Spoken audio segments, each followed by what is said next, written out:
is a bit different.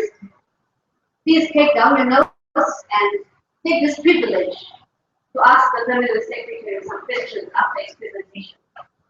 First of all, I want to welcome our representative, Dr. Jane Mulita, to give us just a few opening remarks. Good afternoon. I really don't want to do opening remarks. I'm going to go quick ahead and introduce the speaker for the day. We are going to be a presentation on sustainable development goals, inclusive growth, poverty reduction, lessons for Zimbabwe. We're going to get that presentation made by our very own experts in those areas, Dr. Sibada, who is the Permanent Secretary in the Ministry of Economic Planning and Investment Promotion. Take note, investment promotion. He is one of the country's economists, so he has a very strong background in economics. He's also a top civil servant. There are very few of his time, and it is his responsibility to create favorable conditions for growth and poverty reduction. Therefore, he is the right person to be giving this presentation. Dr. Sibada also is very passionate about the development of Zimbabwe. A lot of us are passionate, but he is passionate, but he's also working tirelessly to promote Zimbabwe a good and safe destination for foreign investment. He has championed the cause of growth for Zimbabwe and development, but we as UNICEF, we also respect him because he also does it with the heart and concern of the child. So he does child-focused and child-sensitive investment promotion. So that's why we also invited him to come and talk to you. And we hope that at the end of the day, we'll have a good dialogue between us to see what else we can do. So welcome, Dr. Sibada, Mr. President.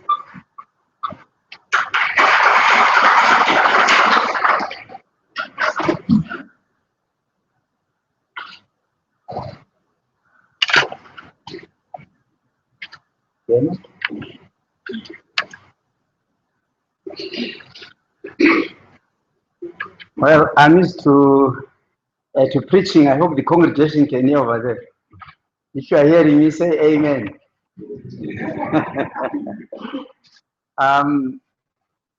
The Honorable IOC, they call you. Yes, my child Jane. The distinguished guests and also leaders from various institutions of UNICEF, the members of the press who are here, consultants, ladies and gentlemen. Let me start by thanking UNICEF for the wonderful work they are doing in this country. I'm saying this from the bottom of my heart. I've worked with Jane, I've worked with Reza outgoing, and I must say that if we had many cooperating partners like this, you know, we would be going very, very far. When I was talking to her, she may not have realized that I was touched by what she told me in the few minutes, that they are looking at strategies and plans to address the crisis that we are going through. You know, in life, many people, when they work, they are looking at the salary at the end of the month, and it's not good. I think we should have passion because we've been put here by the mighty Lord to ensure that we contribute to the welfare of the nation. So my topic has been clearly stated and summarized by Jane. We are looking at the SDGs. As you know, that our ministry is primarily responsible for the implementation of the MDGs. We're also looking at the philosophical way of inclusivity, which was missed in many African countries between 2000 and I think 2008, even after, when Africa was growing at a very high rate. You know, it used to be the second fastest growing continent after China in terms of economic growth. So thank you very much for the mic. Before I start, let me say this lecture is also the result of a small sabbatical that I attended in Manchester University Poverty Reduction Institute. Courtesy again of UNICEF, I told them that this is their report. If they wanted a report, this is their report. So I'll tell the journalists that some of the issues I'm going to talk about are indeed more academic. They may not have been written there, but they're trying to stimulate debate. In stimulating debate, you know that academics don't believe they know it all. You see, for you to get a PhD, your biggest job is to study what others have said. And then, based on your own study, literature review, you come with your position to add new knowledge. So you don't stick to old knowledge because things change. This brings me to a very interesting story that I always give to my audience. Way back in 2007, 2008, our economy was the worst performing economy in Africa. I think you may know that. Actually, in 2008, and Jane is right, I went for a meeting in Addis Ababa, and they put up a map of Africa, and they're showing the growth rates of various countries. And when it came to Zimbabwe, we were in the bottom of the league. And you can imagine here, I put my name, Dr. Sibanda, Zimbabwe almost sank. But that was not the point. The point I'm trying to say is that around 2007, 2008, a number of people left the country, particularly teachers. Thousands of them went to South Africa. And those who remained were good, but not so good. So I remember visiting a class where a teacher was teaching what we call economic geography. It's one of the most interesting subjects. It tells you where the countries are, what they export, their interlinkages, etc. So now students were interested in a country called Rwanda. Those who have been to Rwanda, I've been there 3 times. It's one of the most beautiful countries in Africa. I was telling my minister before I went to cabinet that if you travel in Harare at night, you find it's very dark, but you go to Kigali, it's like daylight. Very organized, and no piece of paper, vendors there, but that's not the point. The point is they wanted to know where this country is. So the teacher put a map of Africa. You know, primary school teachers always pretend that they know everything, isn't it? Particularly when they're teaching our little kids. So the students asked teacher where Rwanda is. This teacher, not wanting to reveal his ignorance, just pointed where Zambia is and said, "This is your Rwanda." But one of the students was doing extra time. You know, that time his parents were paying for extra time. He'd actually go and teach at homes. Nodded in disagreement. So the teacher says, "Well, come and show us where Rwanda is." The student came jubilantly. He pointed to the right place at the heart of Africa. Very small, beautiful country. And 1 or 2 students now almost started clapping, but they were afraid of the teacher. So the teacher said, "Yes, you are right. But during our time, Rwanda was somewhere down here." So what am I trying to say is that we are here to discuss and look at issues of poverty and how we can take our country out of poverty and understand in a global manner and what government is actually doing.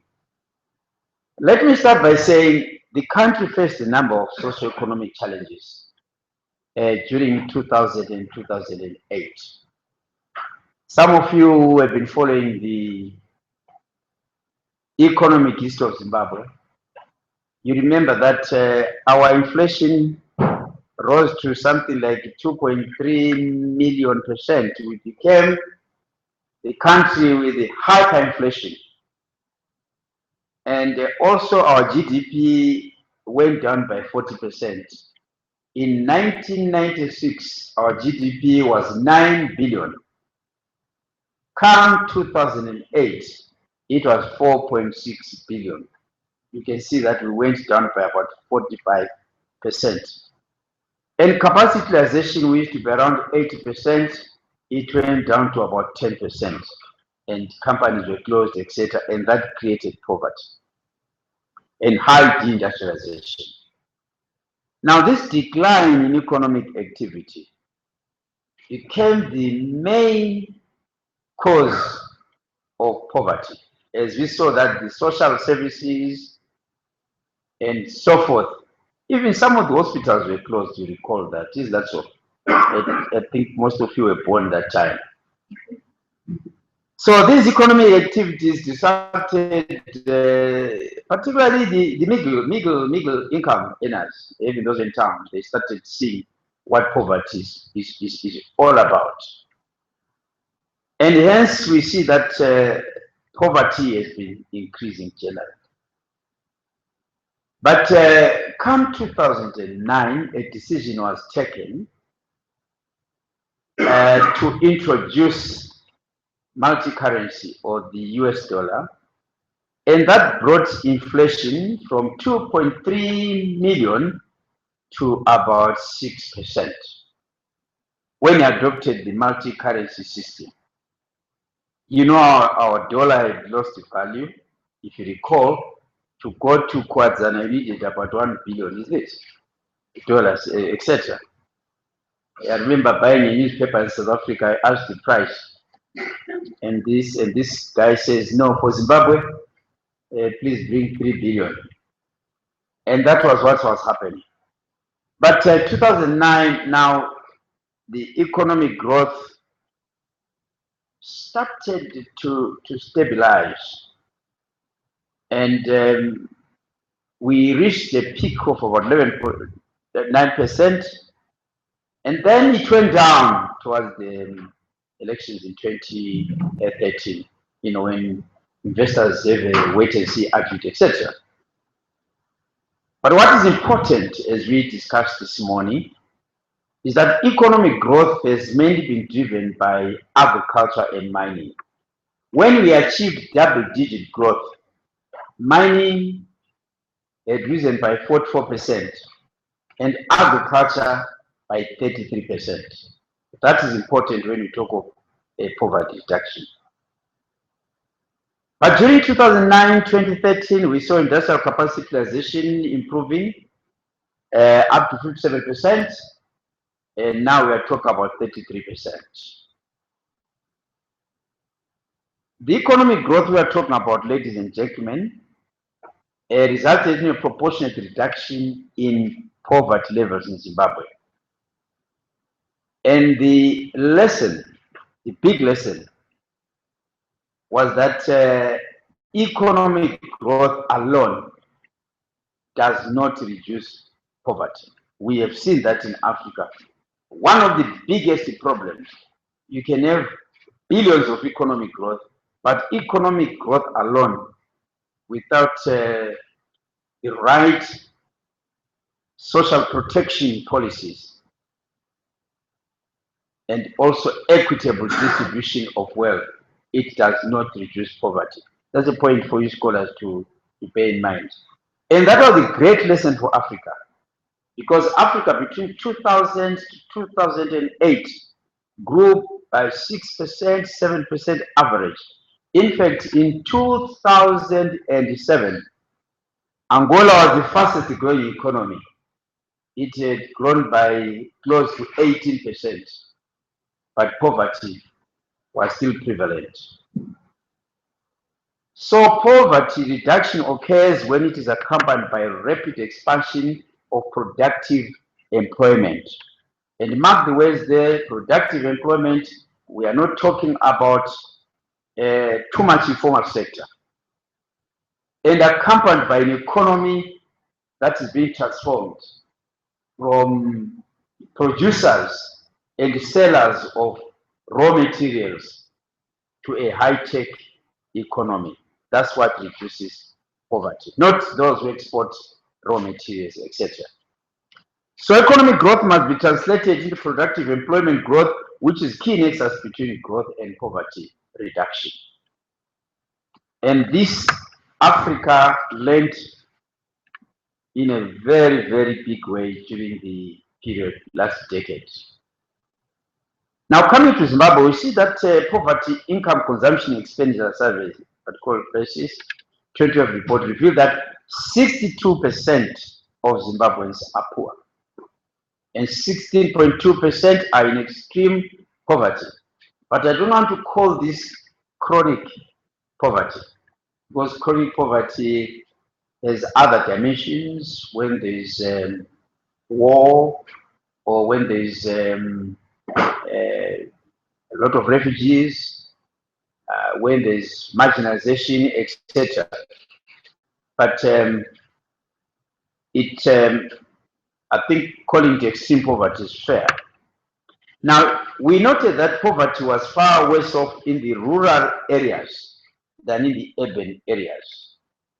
That's one thing that was observed through the study. So the key aspect for you policymakers is that policy should address the rural poor. And I can tell you what happened in North Africa. You had the rural poor, educated young people, no jobs, are the one, and we called that youth quake. What happened in Tunisia, what happened in Egypt, etc., etc. We called it the youth quake, where you have an educated population of young people, but with no jobs in the poor regions. So we need poor policy on that one. So furthermore, 30% of rural people are extremely poor compared to only 5.6% in urban areas. And the report further revealed that about 55% of the poorest people who are in use public health facilities for treatment, while 43% of the non-poor when such facilities. Cost is indicated that most significant barrier to accessing treatment when household members are ill. Just one example. But the worst living conditions are in these settlement areas, which are around 42% households having no toilet facilities, and all while 42% receive their water from protected wells or surface water supply such as rivers, streams, or dams. What the Zimbabwe Poverty Atlas also showed was that poverty was widespread in the wards in rural districts, while wards located in the urban districts had a lower incidence of poverty across the country. And one critical thing which was not discussed during the MDGs, the levels of inequality varied across districts and wards. And we thank God that these have been included now in the SDGs. To that effect, you find that gene indices tended to be high in the wards that had high poverty prevalence figures. And what is the great reason for Zimbabwe? The Zimbabwe Poverty Atlas should be launched in all the provinces. And that's what we are telling our cooperating partners. People need to know the incidence of poverty. People need to appreciate how we can reduce poverty by the policies that we are going to discuss this morning. Furthermore, what you know, the Human Development Index remains way below the Sub-Saharan Africa region of 0.463, where it had dropped to 0.338 in 2008 from a high of 4.25 between the years 1985 and 1990. Those years, as you know, the economy was growing. Now, ladies and gentlemen, how do we fight poverty here in Zimbabwe? Now, I want to say that poverty reduction has always been at the cornerstone of Zimbabwe's development agenda. As you know, government took several policies since 1980 that were pro-poor, promoting inclusive growth. We are the only country, as far as I can recall, that as early as 80 we started talking about inclusive growth. Thanks to our late Minister of Planning, Dr. Bernard Zero, who coined our first development plan, Growth with Equity, which is now being copied around the world. And now it is called inclusive growth. But Dr. Chizero, having worked in the United Nations, his very first development plan called it Growth with Equity. You can go to the libraries, you can find that.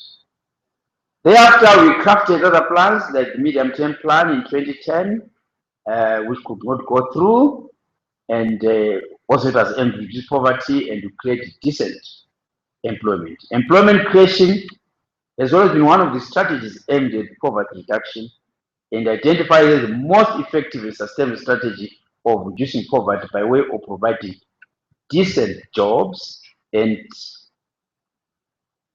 create more formal employment across the economy. Then in 2013, in our quest to address these problems, we then launched ZIMASET, the current National Development Plan 2013 to 2018, which seeks to achieve sustainable development and social equity anchored on indigenization, empowerment, and employment creation. ZIMASET had a number of clusters which are critical to employment creation, particularly when you talk of cluster 1, the social service and poverty eradication, cluster 2, food security and nutrition, cluster 3, the issue of understanding that Africa is rich in natural resources but infrastructure poor, and cluster 4, that poverty is caused by exporting raw materials. You need to value add your products before you export to other countries. So if you look clearly, the 4 clusters have a lot to do with poverty reduction. And the vision was meant on transforming the economy. When we talk transforming the economy, we are talking about movement from an economy that is dependent on raw materials to an economy that moves beyond manufacturing to services. That type of economy reduces levels of poverty for the population as a whole. The plan also identifies the social services which we talked about and the poverty reduction cluster overseeing all aspects to do with poverty reduction. Ladies and gentlemen, however, we know that all clusters, as Zuma said, are also pro-poor. That's something that not only academics, but practitioners try to put, that economic policies should be pro-poor. And when you are auditing them, you audit these policies in terms of their pro-poor approach, particularly mentioning them various groups, which include women, children, and people living with disabilities. So the thrust of economic planning is to enable government to improve the living standards of the citizenry for an empowered society and a growing economy, which is basically the job of any economist: grow the economy, reduce inflation, create jobs, come up with protection policies that will enable us to reduce poverty. On growth, we had put the growth rate at 7.2%. Remember, Africa's growth rate average was around 6%. So Zimbabwe, which is highly endowed with mineral wealth, with intellectual resources, etc., would put it at 7.2%.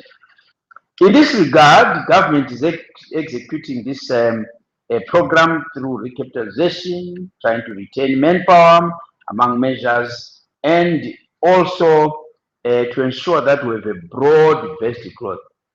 Now, our ministry, which is called, as Jen said, is macroeconomic planning. Macro means you are looking at the whole economy. That's why we are touching everywhere. We need your support and also your interventions, particularly the cooperative partners, to ensure that the support is targeted at addressing macroeconomic issues. Now, there are some programs that government is trying to undertake, which, as you know, because of lack of fiscal space, we have not achieved. Number one, the harmonized social cash transfers. Brazil introduced among many countries the cash transfers, and more so, they put in their constitution the obligation to reduce poverty. So MPs will talk the same language because it became a constitutional thing. But without adequate fiscal space, government has not been able to achieve some of these. As you know, that we're even a liquidity program.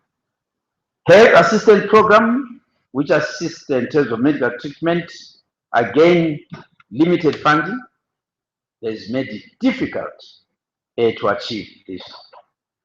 The basic education assistance module, I think some of you know that very well, which assists orphans. Again, with no fiscal space, government has not been able to achieve these objectives, which are critical and even methodologically critical in terms of reducing poverty.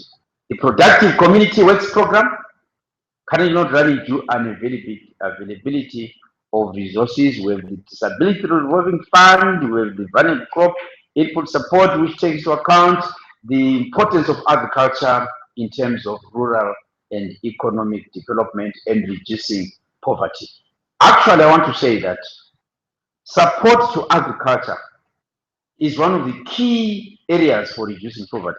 There are more dividends which you get from support to agriculture than any other sectors of the economy. That's why the Africa Union Commission, in its Maputo Declaration, resolved that over 10% of public expenditure programs, of public expenditures should go to agriculture.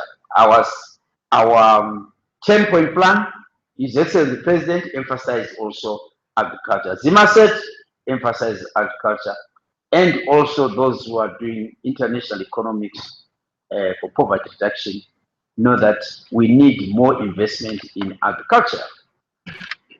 The Women's Development Fund, providing loan to women to capitalize projects and business without requiring collateral. What it actually means to reduce poverty, again, the empowering of women is critical. Economic empowering, that is more than the advocacy. And you know, the shouting and the dancing and also what you call the streets protest and whatever. The economists have discovered the best way is to provide economic opportunities for the advancement of women. Women's microfinance bank, you go to a country like Kenya, I don't know whether there's someone who comes from Kenya in this house, he or she can tell you that one they call PESA has gone a long way in improving, you know, rural development. And you know that in African countries, that's where most women stay. It was even worse during the colonial period, where men would come to the cities and work, etc. The broad women's empowerment framework, providing loans to women capitalized projects, is another way to support women in economic empowerment for poverty reduction. Now, Zimbabwe is pleased that after the MDGs, the international community then moved to SDGs, who were signatories to MDGs, whose primary role was to reduce poverty and also signatories with the SDGs. So at the global level, we adopted the Millennium Development Goals in 2000, and which ended in 2015. Now with the SDGs, which are moving from 2016 to 2030. And moving away from Zimbabwe, why countries adopted these SDGs and why they implemented the MDGs as follows. First, the high levels of poverty deny people a life of dignity. See, the slogan is no one should be left behind.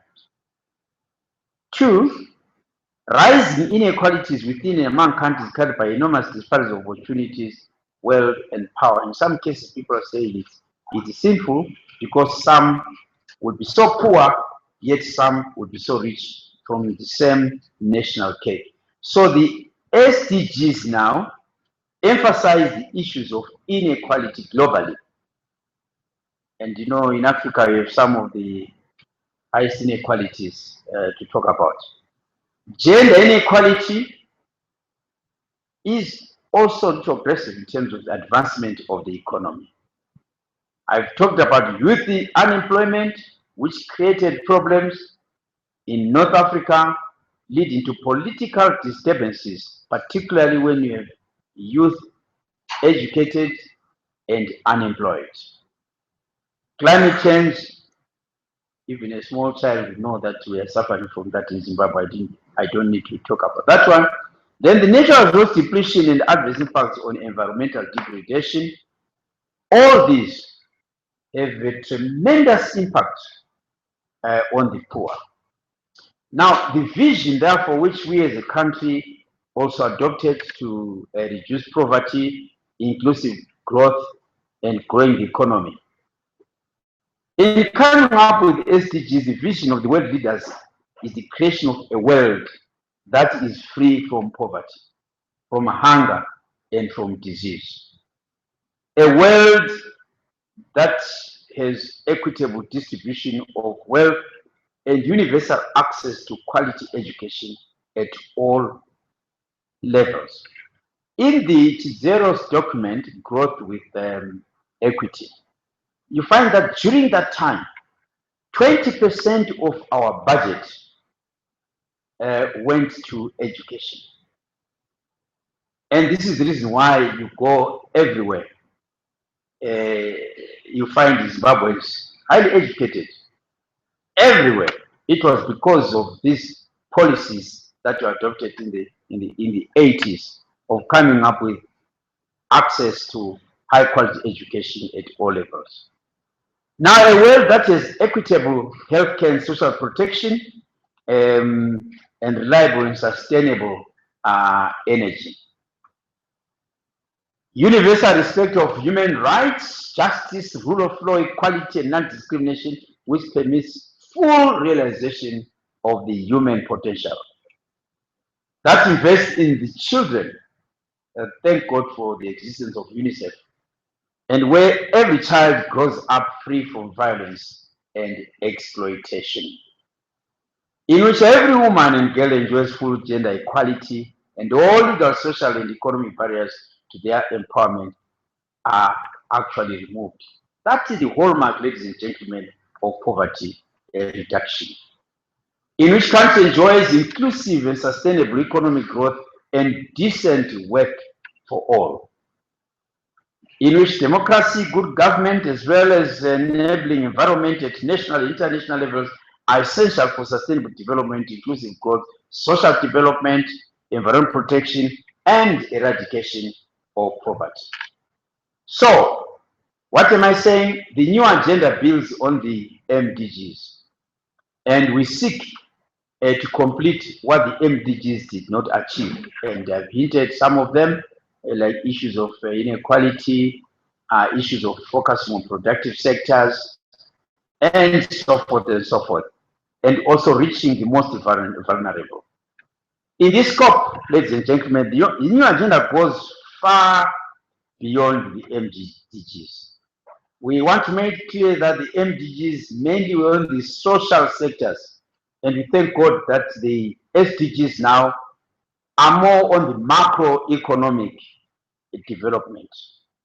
And you are addressing issues now of poverty reduction, you are addressing issues of food, hunger, investment, and many, many other which go beyond social objectives. There's a promise of peaceful and inclusive societies. There is also the need to ensure that we have sustainable use of our natural resources for the current and future generations. You see, to reduce poverty, you also have to ensure that natural resources are used properly. Africa, as you know, is very rich in natural resources, but when it comes to international trade, we are shortchanged. So Zimbabwe started implementing the SDGs coordinated by this Ministry of Macroeconomic Planning and Investment Promotion. And this lecture is meant to say, come, let's reason together if there are any areas that you want to assist. What has happened is that we now have a set of universal and transformative goals and targets in the economic, social, and environmental that seek to eradicate poverty in all its forms, everywhere, and recognizing that the greatest global challenge facing humanity and an indispensable requirement for sustainable development. So they encompass, and I must emphasize, sound economic policies. What they are doing is that if a country hasn't got sharp economists or social scientists, implementing the SDGs is another way of being in tune with the global development in terms of improving the welfare of your people. How many goals? There are 17 goals and 169 targets. Although they are global in nature and universally applicable, they are going to be implemented by individual states, take into account their peculiarities, their national priorities, and obviously respecting their sovereignty. We as a country, we have produced what we call our country position, and very soon it will be printed and available to each and everyone, even in the bookshops, etc., so that we all understand where we are going in the coming 15 years. Now, our country position, I'm not going to deal with that one. Details what the objectives are of achieving the SDGs, our ZIMA set, and the interlinkages. But government throughout the world will be responsible for setting their own national targets guided by the global level of ambition, that is to reduce poverty. The goals and targets will be implemented, as I said, with each country's national planning process. In this case, we are going to coordinate the implementation of these policies and strategies, the visions, and the models, with the fundamental aim, ladies and gentlemen, of promoting inclusivity and also achieving economic growth and poverty reduction. Now, I'm just going to go through some of them, but I will focus on the 10 that we have chosen. And you find that if we are able to implement as a country, we should be able to tackle the issue of poverty. We chose goal number 1. I'm just going to look at the 10, which is economic growth. I've been emphasizing here sustained and inclusive economic growth, which is necessary actually to create wealth, which can then be channeled to social sectors. It makes a lot of sense to grow the economy and then share the cake and provide opportunities for businesses and also for all of us to become gainfully employed. The second one is energy. We chose energy because energy is critical for all sectors of the economy to be fully functional and productive. Currently, we are producing less than 1,000 megawatts, when other countries are looking at 20,000 or so. Now, with such low level of energy, industry cannot grow. The next one is agriculture. What you find agriculture is in the document which we call the 10-point plan. And as I have indicated here, for poverty reduction, ladies and gentlemen, agriculture is the mainstay of our economy, emphasized in ZIMA set, emphasized in the 10-point plan. The next one, infrastructure. We all know that ZIMBABWE and the 10-point plan emphasize the importance of infrastructure development. Long ago, when people look at the social sectors of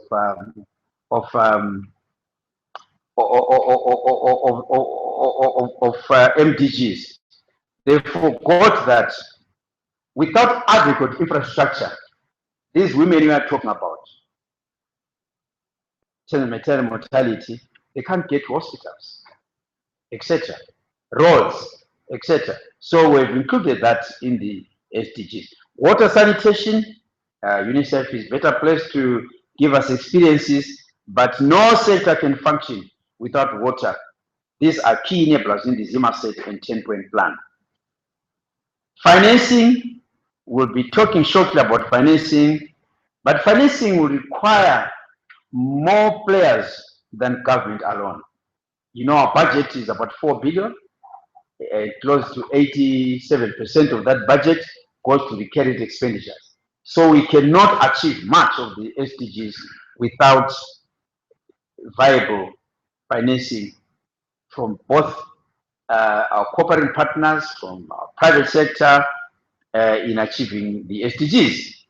Health, for the economy to grow, it will require healthy people. Health is key in improving labor productivity and this economic growth. Education, as I've indicated, that one of our greatest attributes was with one of the highest literacy rates. And the reason is that the policies that we took on education enabled us to impart necessary skills required to all sectors of the economy and improving productivity. You may want to know that in the SDGs, we are now talking about quality education, not the statistics. Combating climate change, we all know that this is one of the biggest problems, climate change and this negative impact on the environment. We are seeing it. Every farmer is seeing that. And finally, gender and women empowerment. I've emphasized that the achievement of human potential, if we leave over 51% of the population, we are not doing much. Now, why I brought those is that they link very well with what we've agreed upon the 10-point plan. The 10-point plan, number one, talks about revitalizing agriculture through agro-processing value chain. And the purpose of this lecture is also to challenge the cooperating partners. That is time that we move from social sectors to economic sectors. When you talk of agro-processing, you are transforming the economy. You are producing more goods for the economy. Advancing beneficiation is one of the areas in the 10-point plan. Africa at the moment has huge mineral resources, but without beneficiation, like if you look at our balance sheet, we export, our exports from the extractive industries are 60%, but 90% of those from the mining sector are unprocessed. Infrastructure, we've talked about it, that's the third point in the 10-point plan. Then we've encouraged private sector investment. What to note that in the previous MDGs, the private sector stood aloof. So in the new SDGs, we want to consult the private sector, get them involved, and even philanthropists to achieve poverty reduction. Then we have restoration and building confidence, promoting joint ventures, modernizing labor laws, pursuing anti-corruption thrust, and implementing the special economic zones. What we see is that when we talk about financing, we need investment. So the sustainable development goals highlighted there have been broken down into two. We chose 10 in terms of prioritization and sequencing. Not that we don't support the others, but prioritization and also sequencing and the budgetary constraints that we face. So ladies and gentlemen, let me now talk about means of implementation of this global partnership and how it can reduce poverty. I think the first one is that we need sound monetary and financial systems, mobilization of resources. As I've said, Africa is rich, but the resources poor. The second one is to focus also on investment. I think a good lady mentioned here that one of our primary objectives is to attract investment. With investment, the economy grows and we are able to reduce poverty. Growing the economy is critical, and inclusivity. Let me talk about the domestic resource mobilization. The domestic resource mobilization was a major theme when we met in Addis Ababa. There were about 20,000 delegates from all countries to say that the MDGs depended a lot on the donors, on the cooperating partners. But as we move forward, 2016 to 2030, to reduce poverty, we need to come up with strategies for domestic resource mobilization.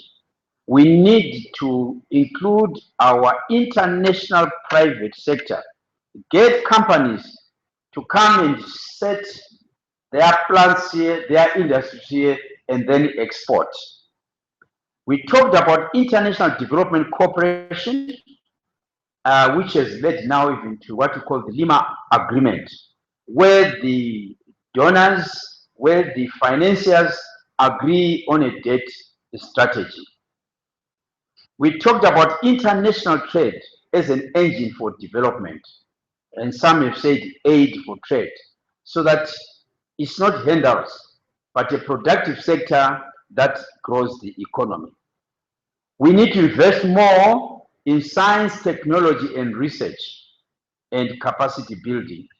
We need to work with many stakeholders in order to grow the economy.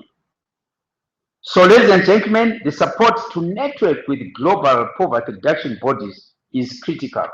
There are institutions such as the Manchester Institute for Poverty Reduction. They've done a research on chronic poverty.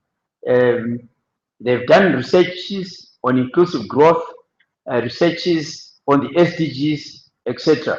So we are calling upon cooperating partners such as UNICEF, UNDP to assist Zimbabwe to acquire the latest literature on poverty reduction through such technical assistance programs. The great challenges, I've said, ladies and gentlemen, is to bring about inclusivity. If you look at our legislatures in countries such as Nigeria during the MDGs era, they had a committee of parliament which deliberated on the MDGs and presented reports on the MDGs in order to reduce poverty. So the challenge here we have in this country is to ensure that we have legislators buy-in, the non-state actors like chiefs buy-in, and the ordinary business person to be able to spell Millennium Development Goals or Sustainable Development Goals. I think that is very important. So let me now conclude by looking at the key lessons. And for academics, this might be important. I think number one, we need the political will at the highest level, which is critical war against poverty and underdevelopment. I've said that in Nigeria, for example, they had a committee of members of parliament deliberating on issues of MDGs. So we are calling upon the same thing here, to have a committee, a very effective committee that will look at the implementation of the SDGs. Lesson number two, with the limited access to international finance, it is important to focus on domestic resource mobilization. You see, the danger of focusing on international finance and also focusing on aid is that there's a lot of volatility. Anything going wrong, that international finance can be frozen. but you need to look at your own domestic resource mobilization and also be innovative. I think one area that we learned during the MDGs was the AIDS levy, which was emulated by a number of people, which was introduced in fighting HIV and AIDS. It was one of the innovative ways of financing. Sustained and inclusive economic growth creates decent jobs. You see, the economy is becoming highly informalized, and an informal economy does not pay tax. An informal economy does not produce decent jobs. So we should move to formalization, such as what His Excellency put in the 10-point plan, the creation of special economic zones. The good news is that the Act may be promulgated very, very soon. There is need to strengthen partnerships with development partners, as government resources may not be sufficient to implement the SDGs. I think we should work closely with our corporate partners, according to the Paris Club, have a common vision, common objectives, not in a fighting mode, like there are programs going that side and Zimbabwe program that side. We should have a common vision. And that is one of the lessons that are critical. That's why we have the Paris Club. There is need to include all stakeholders in the implementation of the SDGs. I've mentioned legislators, including local authorities and the rural communities. Let them know what the SDGs are about and how they can reduce poverty. Arresting and reversing the informalization of the economy and adopting high-tech industries, such as those. I think some of you might have gone to Rua, where we've introduced semblance of the special economic zones, highly formal industry, which is key in transforming the economy from a producer of raw materials to a manufacturer of modern commodities.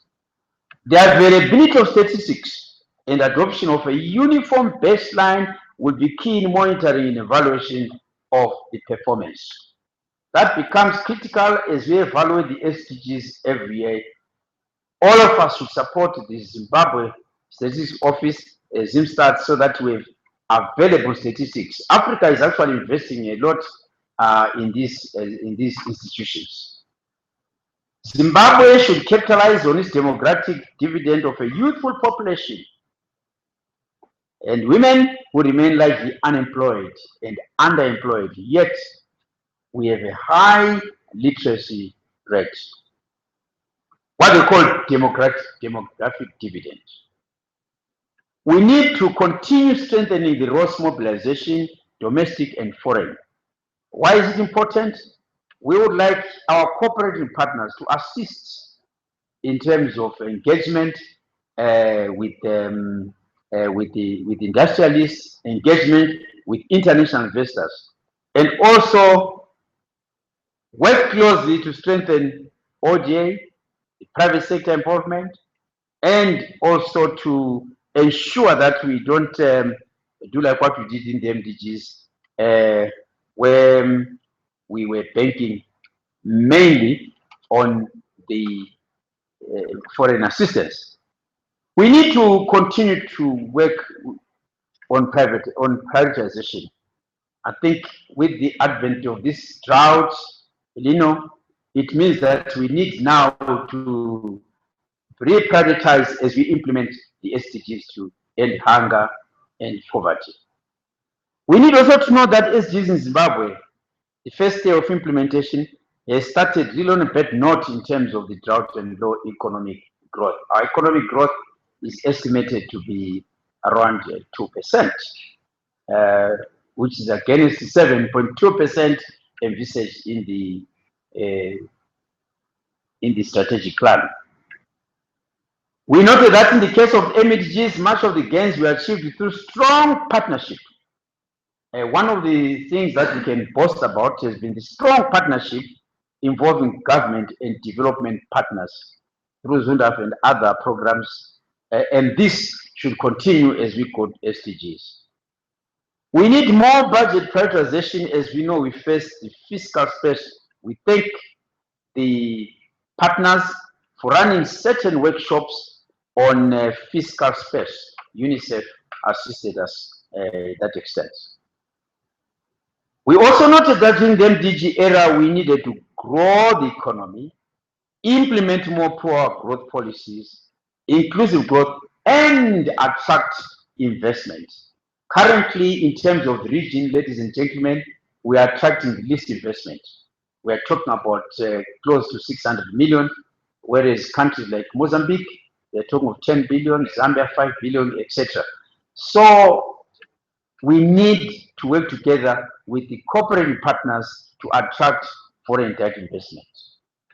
There is finally the need to learn from global MDGs experiences, where the global community focused on development, where there was evidence of poverty reduction, and also we need to be looking at the literature and the experiences on poverty reduction.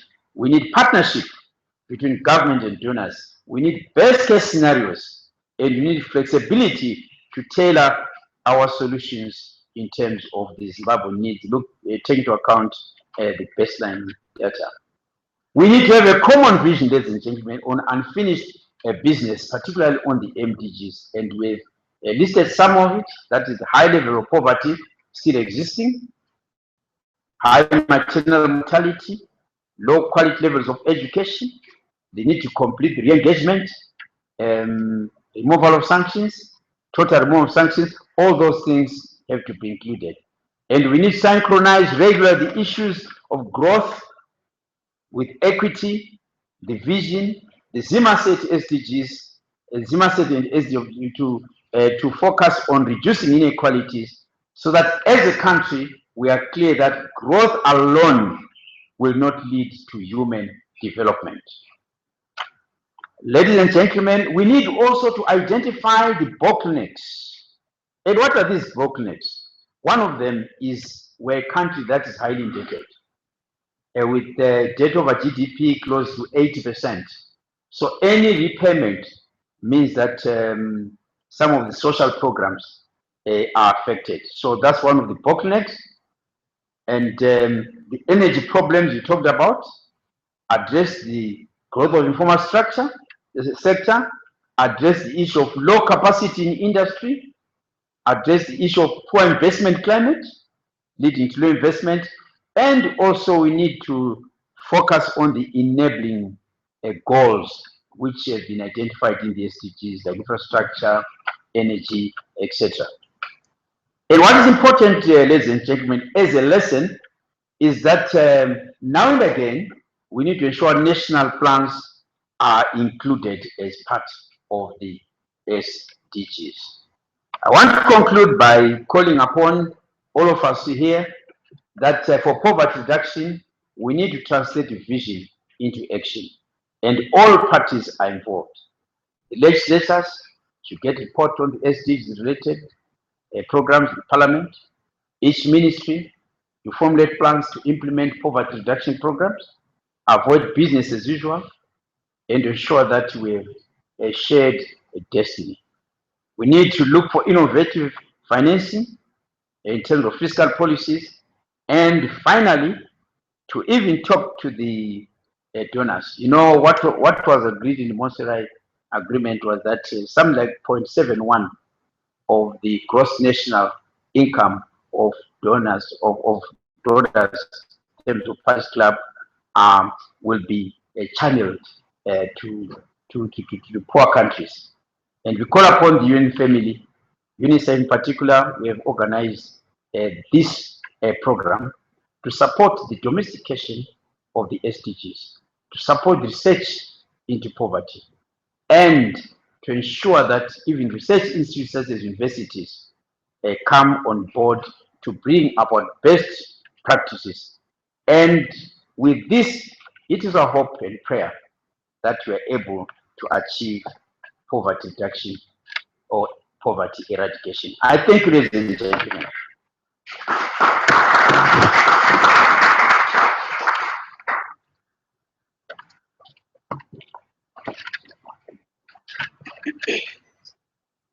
Okay, I don't think I need a mic. I'm a student of economics myself, and it's a great honor when we have such an opportunity for a citizen economist to speak to us. Because of time, I'm going to open this segment to questions, and then I can summarize after the questions at the closing. Yes, yes, ma'am. Please identify yourself.